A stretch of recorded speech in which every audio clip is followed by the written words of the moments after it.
All right, gents, we got another message on our hotline, actually. It's regarding Liverpool's midfield, and it says here they lack creativity and things would change if Hendo is replaced by Fabinho. I think, Dom, you agree with this, right? You would have preferred Fabinho to start. I mean, the three players that he picked in midfield, they're his go-to players, as I mentioned before the game. They've never let him down, and they didn't really let him down today. You know what you get from them guys week in, week out. For me, I think Fabinho is going to be the future of Liverpool in that position. He's very, very clever, creative, a little bit more creative than Henderson. I don't think Henderson gets the credit, me and Gary have spoken about, that sometimes he deserves. But I like Fabinho, and I think he deserves a run. But at this stage of the season, I think Klopp always goes back to them, the players that he really trusts. And maybe in the next game at Southampton, he might change it around, because they're the three areas that he does change. Well, say when Alden plays, and he sometimes changes the other two in midfield. The back four picks itself. The front three usually pick themselves. But they're the areas that I think City have the edge creativity-wise over Liverpool, because they have more players in them key areas that can create goals. Naby Keita? Keita's not really produced for me this season. I think maybe players are thinking next season for Naby Keita. He hasn't really settled. He showed glimpses at times, but he's never really been week in, week out as he produced. Probably not. But I think he was the one that the Liverpool fans thought this season that he could be. He could be the creativity within the team.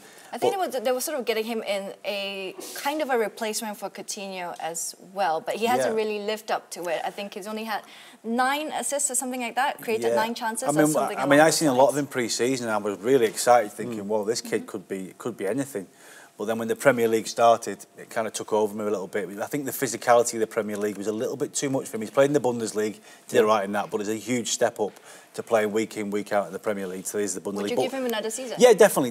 He's definitely a player for the future. He's got a lot of ability. Might just take him a little bit more time to settle. Yeah, it does. It takes time to settle. Yeah, we are talking about human beings. Just because somebody pays 20, 30, 40 million pounds for a player, they're still a human being. They're coming to another country, another environment. They're moving their family. There's an awful lot of stuff going on around it, and I think a little bit of patience is required at times. But again, it's given some more depth to the Liverpool squad, hasn't it? Bringing Fabinho in. Well, I think we Keita certainly need well. a little bit more creativity, don't we? When you do look at the Man City team, and I hate going back to it all the time, but they've got so much talent within that area. And even when you look at the bench, they can bring players on who can change the game and mix things up. Whereas even when we've seen today Liverpool, they're bringing players on. Is there that much creativity, or are they all quite similar in that midfield? I think it's definitely a position that we can maybe look at in the summer to strengthen. Dom, if they were all fit, though, who would be your starting midfield?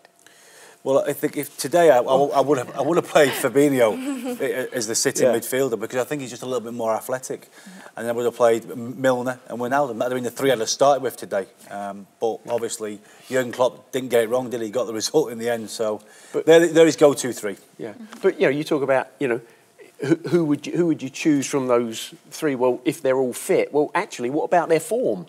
Because, players throughout a season, he's playing at 8 out of 10 every week, terrific. He's playing 6.5 out of 10. But if they were all fit, though, Gary, they so were all fit on top of their game. Yeah. At any given point. Well, we don't know what Keita's game is, do we, at the moment, in England? We've seen him in Germany, Let's assume that. Well, it's hypothetical. To be honest with you, we might as well play computer football here. It's absolutely no disrespect. No disrespect. It's absolutely, it's a no question to me. I think the difficult thing is that Liverpool have only lost one game all season, so the players have done so well for him. He's sticking with them, isn't he? This is the problem with the modern environment. Everybody plays on their computers. They all think they're Jurgen Klopp or Mauricio Pochettino. Well, you're an ex-player, so you don't play it, do you? and I don't either. But, people think because you play it on a computer, it's the same in real life. It's not the same. They're all playing the same. They're all fit. It never happens in a club that everybody's on top of their game, that everybody... the sports scientist is saying to the head coach... Seriously, if you play him this coming weekend, there's a 70% chance he'll end up with a hamstring pull and you'll lose him for 3 weeks. So as the head coach, do you play him? You don't. But I think at Liverpool, there's certain players that even if they're 75% fit, the manager can look at them and they'll play. There's still a few of them players knocking about Liverpool. Milner's one and Henderson's another. Yeah. If they're asked to play and go and perform at this stage of the season, whether they're 80% fit, they'll go and put performance out for the team. They will do that. And I was thinking back, was it last season? Lallana had been out injured, came back, picked up another injury and was out for about 2 months thereafter. So you do have to be careful with players. Like I say, human beings, but also, it's like, they're highly tuned athletes as well, and you've got to look after them. You do have to look after them. I think. Well, at this stage of the season, I think it's a little bit different because you're on about winning, getting results, and players want to play in every game now because there's a league title at stake. So if you've got a bit of a knock, you've got to play on. Well, a knock is one thing, but if the sports, you know what the level of sports science is now. Having knowing James a little bit, Milner, from playing with him when he was young and coming through the ranks and knowing what he's all about, people like that.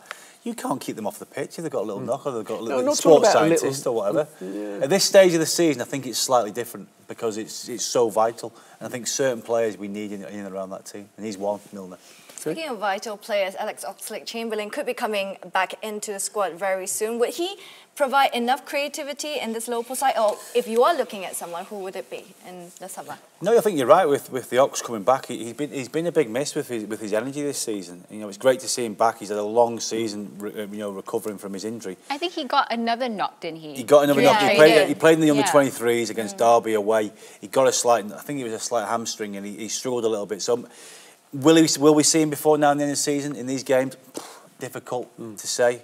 Probably not, being honest, because I think, is he going to be ready for that level of game? Yeah. No. So does Oxlade-Chamberlain bring the creativity to the Liverpool midfield that maybe it brings a different dynamic? Exactly. Because I wouldn't say he's over creative. I think what he brings is a different dynamic with his pace and his athleticism. I agree. I still think Liverpool are missing a really creative ball-playing midfield player. I mean, will it be Keita next year? Yeah.